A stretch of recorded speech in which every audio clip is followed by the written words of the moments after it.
Amém. Mateus capítulo de número 12, verso de número 33. A palavra de Deus, ela diz assim: ou dizeis que a árvore é boa e o seu fruto bom, ou dizeis que a árvore é má e o seu fruto mau, porque pelo fruto se conhece a árvore. Se você quiser fechar os ouvidos agora, pode fechar, eu te dou total liberdade, porque eu mesmo fecho quando eu ouço essa palavra. Raça de víboras, como podeis vós dizer boas coisas sendo maus? Pois do que há em abundância no coração, disso fala a boca. O homem bom tira boas coisas do seu bom tesouro, e o homem mau, do mau tesouro, tira coisas más. Mas eu vos digo que de toda palavra ociosa que os homens disserem, hão de dar conta no dia do juízo. Porque por tuas palavras serás justificado, e por tuas palavras serás condenado. Agora olha aqui para mim, por gentileza. Esse é o tipo do texto considerado pelos teólogos de Facebook como o texto estilo Tramontina, ou seja, o corte é rápido, preciso e afiado. Ele realiza aquilo que tem que realizar, ele vai direto ao ponto. E a pergunta fundamental e inevitável e inescapável, lendo esse texto, que é uma reflexão que eu e você temos que fazer nesta noite, e que eu próprio já tive que fazer: você se conhece? Será que eu me conheço de fato? Será que nós nos conhecemos de fato? E essa resposta a esta pergunta, ela vem tentando ser respondida por muitos homens durante a história. Muitos homens já tentaram responder essa pergunta: quem sou eu? Será que eu me conheço de fato? E a máxima dos filósofos, ou a frase de efeito da maioria dos filósofos é: conhece-te a ti mesmo. E tem alguns desses pensadores e homens que filosofam, que pensam sobre a existência, eles vão além. Eles dizem assim: desconfie de você mesmo. Quem sou eu? Quem é você? Quem somos nós? O apóstolo Paulo, na sua primeira carta aos Coríntios, no capítulo 11, no verso de número 28, ele diz assim, que aliás é o tema da nossa celebração nesta noite: examine-se, pois, o homem a si mesmo, e então, somente então, depois de fazer essa reflexão, depois de mergulhar no mais profundo do seu ser, depois de fazer essa viagem interior dentro de si mesmo, então coma deste pão e beba deste cálice. E essa é uma tarefa intransferível. Nós não podemos transferir ou terceirizar essa tarefa para o irmão que está do lado, ou para o pastor, ou para quem quer que seja. É uma tarefa, é um exercício que cabe particularmente a cada um de nós. Examine-se, pois, o homem a si mesmo, e então coma deste pão e beba deste cálice. Quando nós olhamos para a palavra de Deus, o apóstolo Paulo, escrevendo à igreja em Roma, ele diz assim que todos pecaram e destituídos estão da glória de Deus. E ele vai além, que não há um justo, um sequer.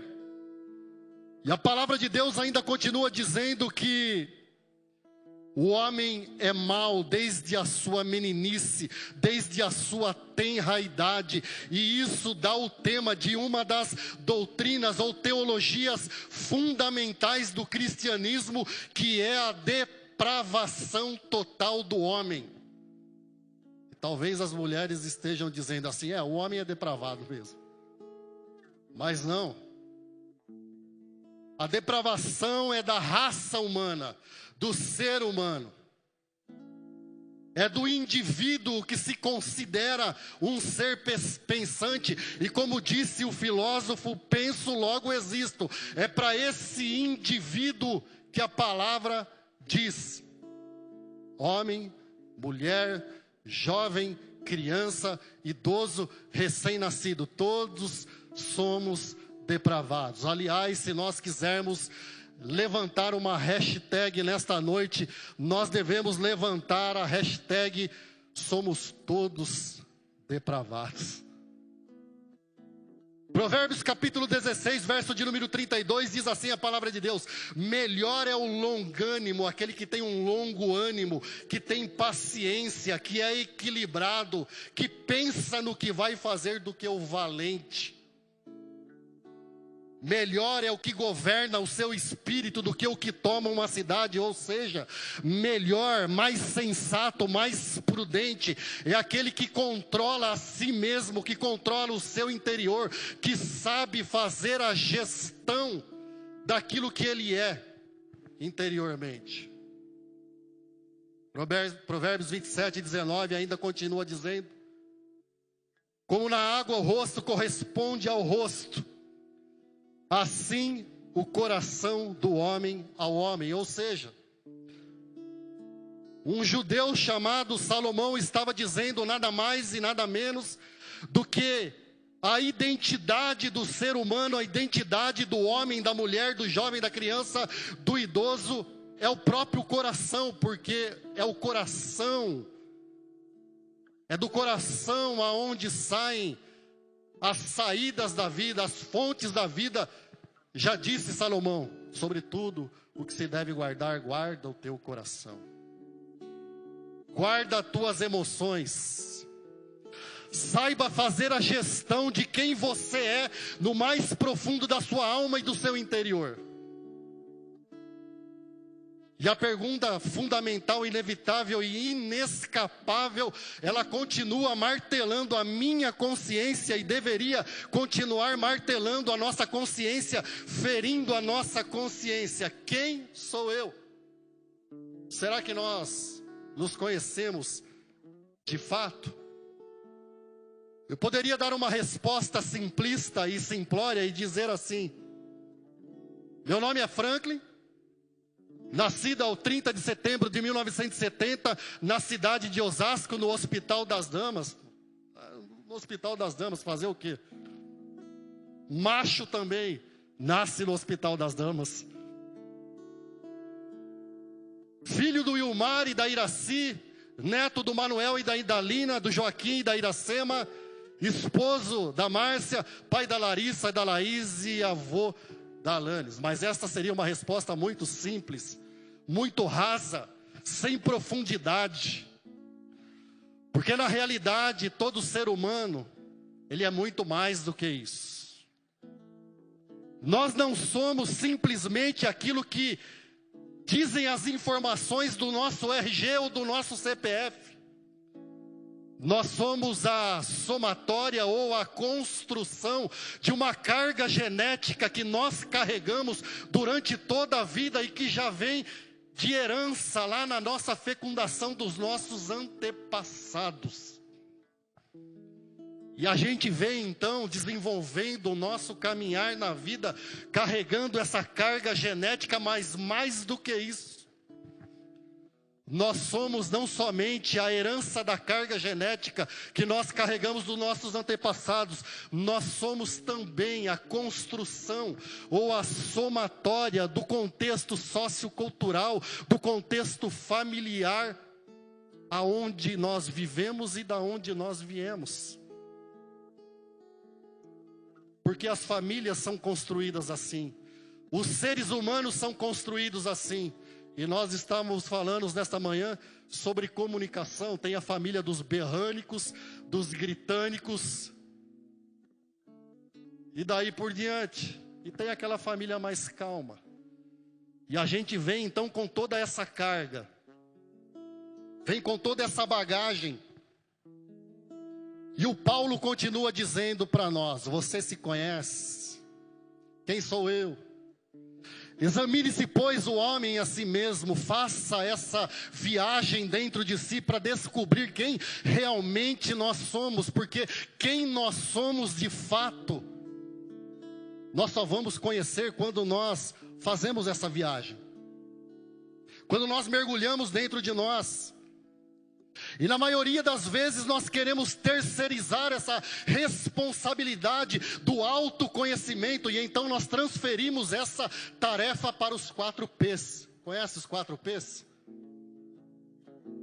Psicólogo, psicanalista, psiquiatra, e para fechar e passar a régua para o pastor.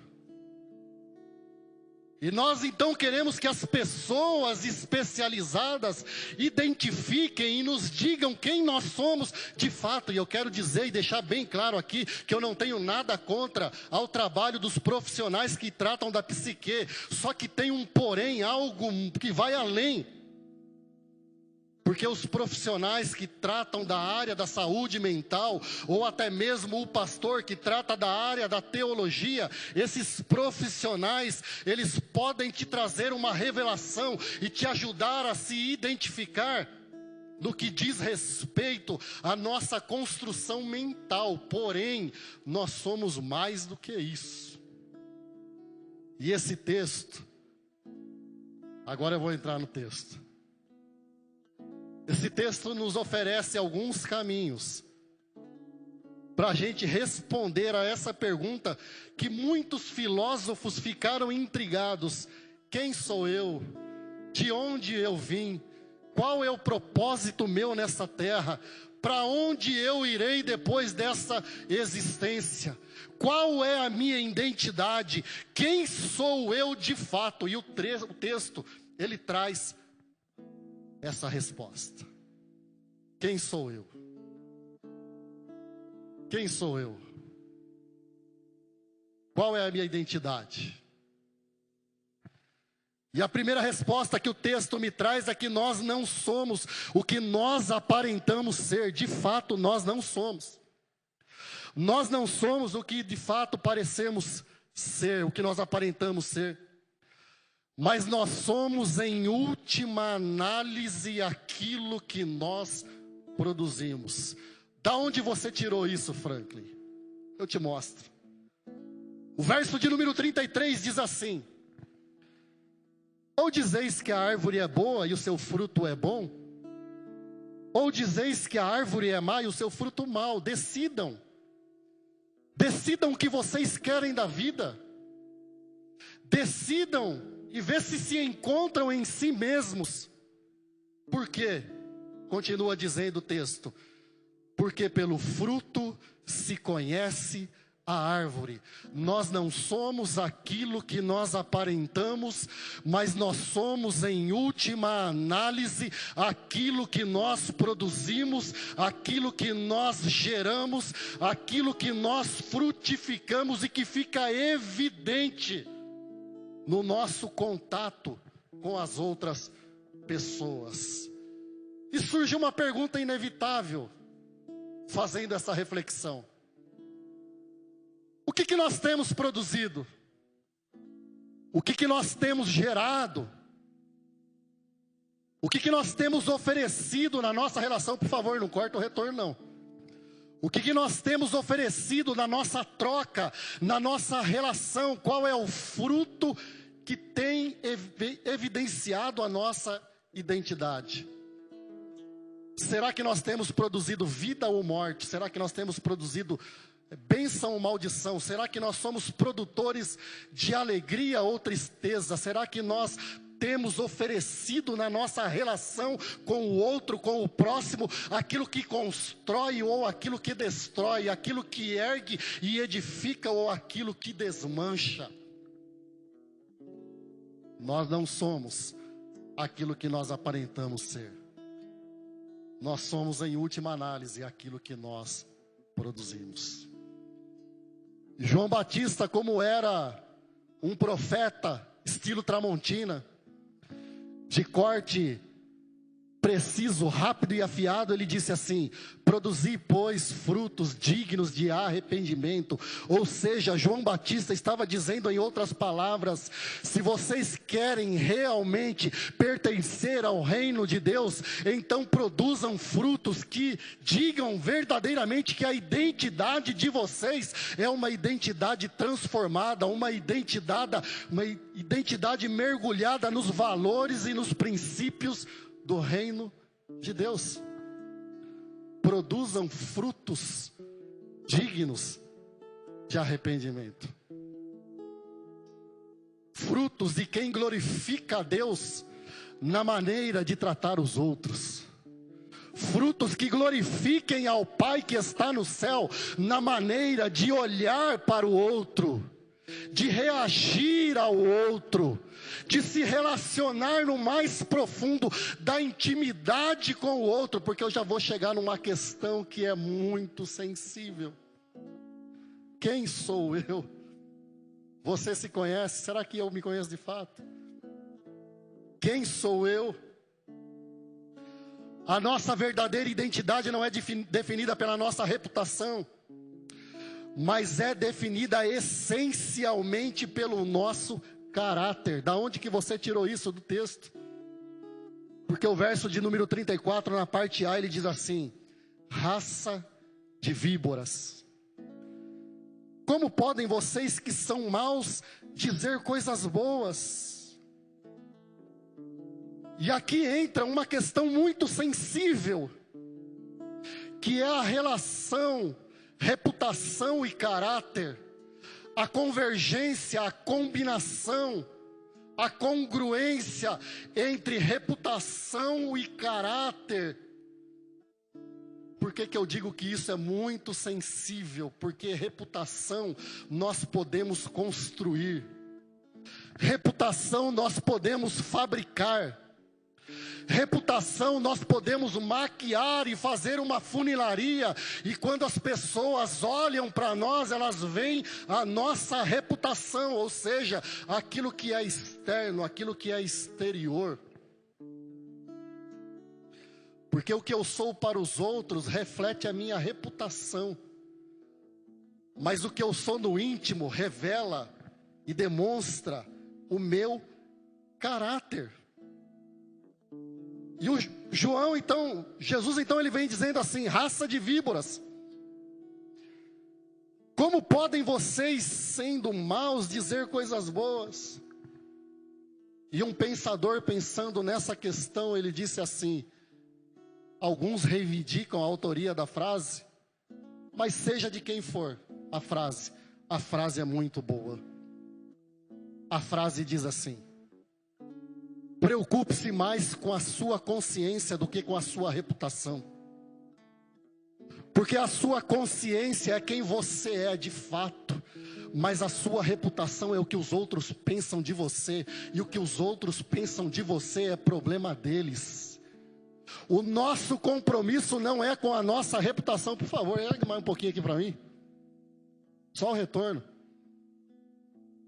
O nosso compromisso não é com a nossa reputação, mas com o nosso caráter, porque o nosso caráter revela a nossa verdadeira identidade, e a maior preocupação de alguém que professa a fé em Cristo, a maior preocupação deveria ser o caráter, porque existe um equívoco no meio nosso, no meio cristão, quando se diz buscar a face de Deus. Buscar a face de Deus significa buscar aquilo que identifica a Deus. Porque quando eu olho no RG de alguém, eu vejo a face, aquilo que identifica a pessoa. E quando eu digo que eu devo buscar a face de Deus, eu tenho que buscar aquilo que identifica a Deus. E uma vez identificando aquilo que é o caráter de Deus, essa deveria ser a minha preocupação, em produzir frutos que identifiquem o caráter de Deus na minha própria vida. Quem sou eu? Quem é você? Quem somos nós? Terceira lição que eu aprendo com esse texto: que a nossa verdadeira identidade é o que sempre prevalece. Porque presta atenção nisso. A nossa verdadeira identidade é o que realmente sempre prevalece, porque ela não resiste ao confronto da verdade interior, ela não resiste ao confronto da realidade. Versículo 34, parte B, diz assim: pois do que há em abundância no coração, disso fala a boca.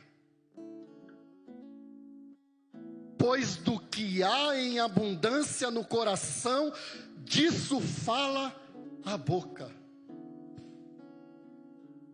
Aquilo que a gente realmente é o que prevalece, é o que sempre aparece, é o que sempre fica notório e visível. E isso quase sempre quando nós não estamos nos vigiando, ou não estamos nos policiando, ou quando nós não estamos sendo observados por ninguém. Porque aí nós somos o que somos. Aí o verdadeiro eu brota, aparece, surge de dentro, pula para fora, quando eu não estou vigiando, quando eu não estou me policiando, e quando não tem principalmente alguém me observando, porque aí eu não tenho preocupação com a minha reputação. Aí aparece quem é o verdadeiro eu. Vou te dar um exemplo. Uns dias atrás eu estava de moto no trânsito, e eu acho que existe uma conspiração contra motociclista. Não é possível. Deve haver uma conspiração vinda do mais profundo do abismo de Satã, porque parece que existe um fetiche, um prazer de alguns motoristas querer fechar motociclista. Eu sei que também existe o contrário. E o indivíduo então me fechou. Quem conhece a minha moto sabe que o escapamento ele é bem silencioso. Na hora que ele me fecha, eu enrolo o cabo e berra a moto até não querer mais. Eu grito assim: ô abençoado! Mas a minha vontade, a minha identidade interior, o verdadeiro eu, o verdadeiro Franklin, queria dizer assim: ô cria de Jezabel com Balaão, filho das trevas, vai fechar. E aí passam alguns segundos, o coração tranquiliza, e eu digo assim: meu Deus, tem misericórdia de mim, Senhor. E aí eu começo a lembrar de Paulo no capítulo 7 de Romanos, nos versos 24 e 25, Paulo naquela luta do homem natural com o homem espiritual, e o Paulo então chega à conclusão: o bem que eu quero fazer eu não faço, mas o mal que eu não quero fazer, esse eu faço. Miserável homem que sou, quem me livrará do corpo desta morte? Olha o conflito que o Paulo vivencia e experimenta. Miserável homem que sou. Mas o mesmo Paulo dá a resposta: graças a Deus por Cristo Jesus, porque é Ele quem me justifica, é Ele que cumpre a exigência diante do Pai, é Ele que cumpre aquilo que eu não consigo cumprir. Graças a Deus por Jesus Cristo. E é somente pela graça que nós somos o que somos. É somente pela graça que nós somos recebidos diante de Deus. É somente pela misericórdia que nós somos aceitos diante de Deus. Não é pela minha bondade, não é pela minha habilidade, não é pela minha capacidade de fazer coisas boas, mas é pelos méritos de Jesus. Jesus, porque dele, por ele, para ele são todas as coisas. Glória, pois, a ele eternamente. Amém. Miserável homem que eu sou. Jesus. Eu já fico vermelho no normal, já sou camarão no normal. Imagine uma situação dessa. A pressão vai a 30. Quem sou eu? Estou terminando. Nós somos o resultado daquilo que alimentamos no nosso coração. O verso de número 35 diz assim: o homem bom tira boas coisas do seu bom tesouro.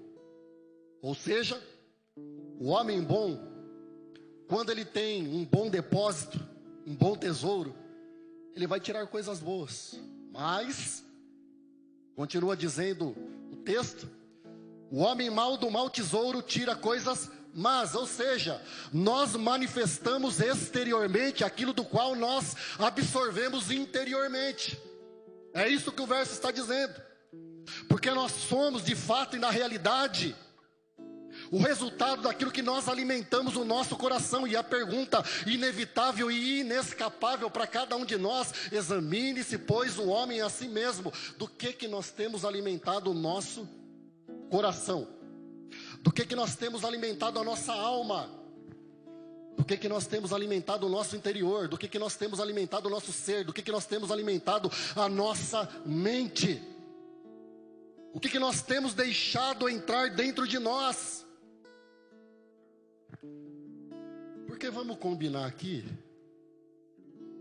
não fica bravo comigo não. Eu não vou pedir perdão porque eu estou falando a verdade. Se alguém quiser depois discutir o assunto pós-pregação, pós-culto, a gente está aberto para o debate. Mas vamos combinar o seguinte: se eu tenho um aplicativo chamado Globoplay, e eu fico 24 horas no aplicativo chamado Globoplay, e me alimento a cada meia hora do Globoplay, do BBB, do que eu estou alimentando o meu coração e a minha alma? O que eu tenho deixado entrar para dentro do meu ser, do mais profundo da minha identidade, e que vai fazer com que o fruto apareça? Porque se eu fico 24 horas no Globoplay, assistindo Big Brother Brasil, eu vou me tornar inevitavelmente um Big Boçal Brasil.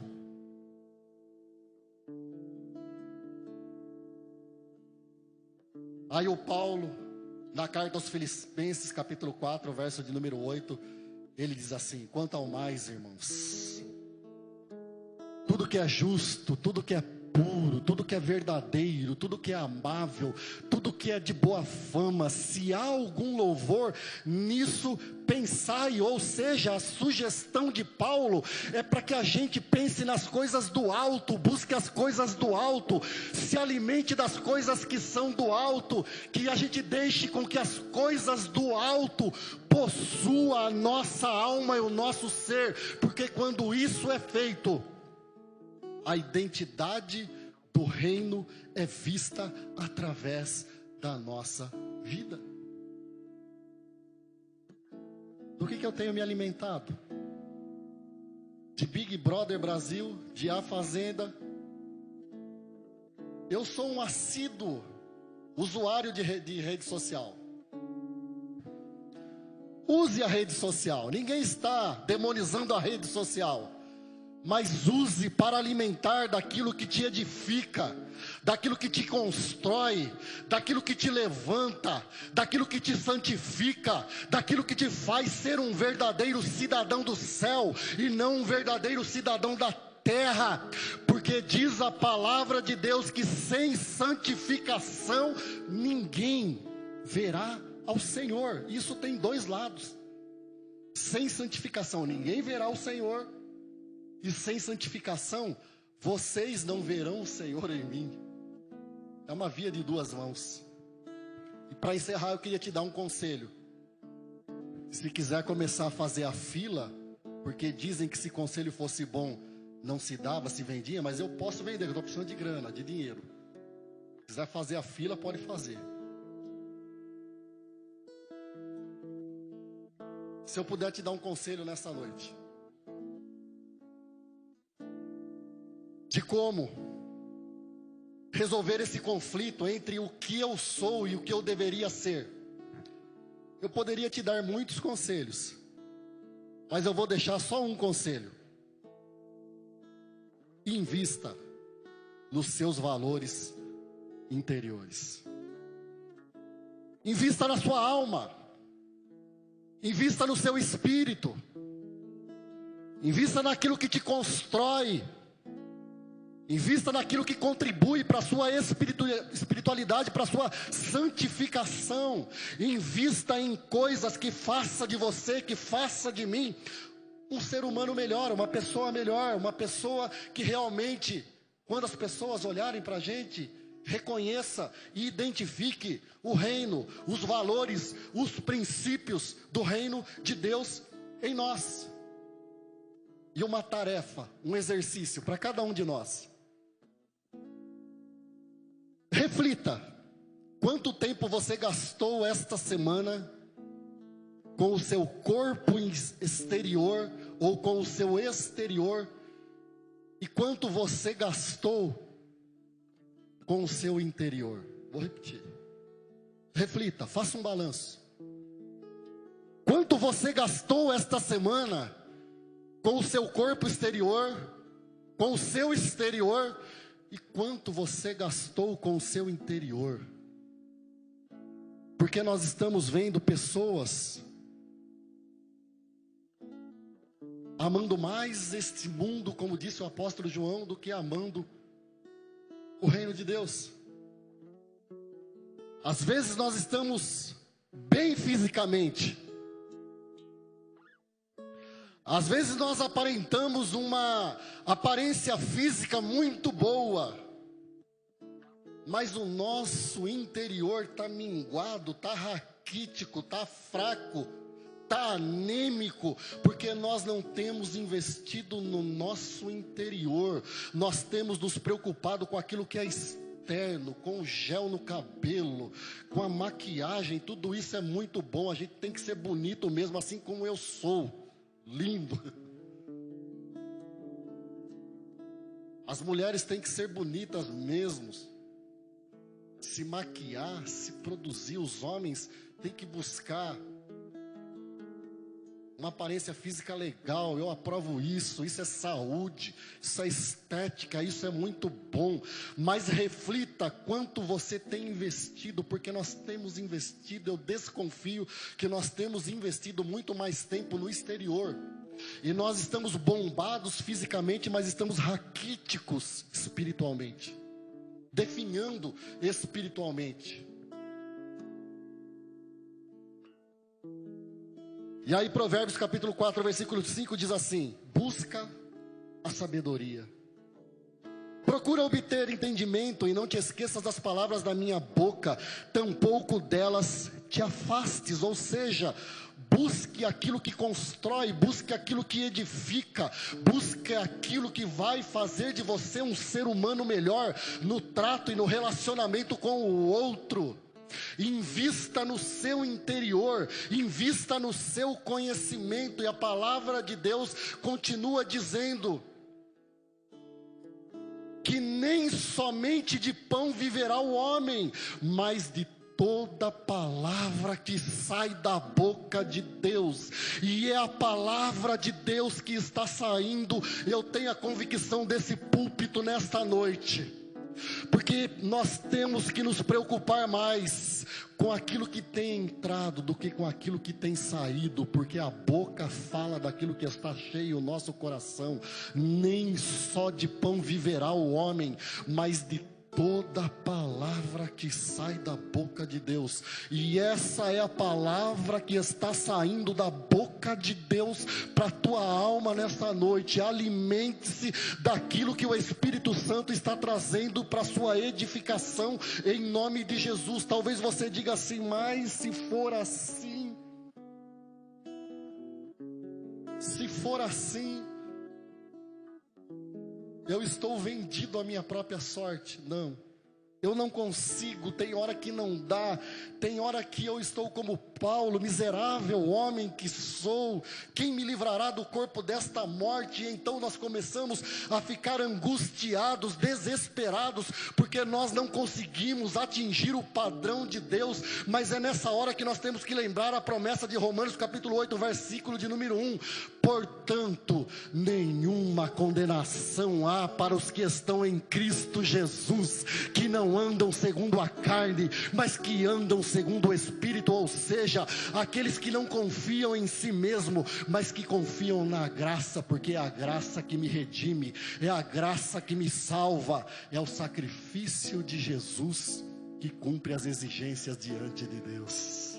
Louvado seja Deus. Não se desespere. Nenhuma condenação há para os que estão em Cristo Jesus.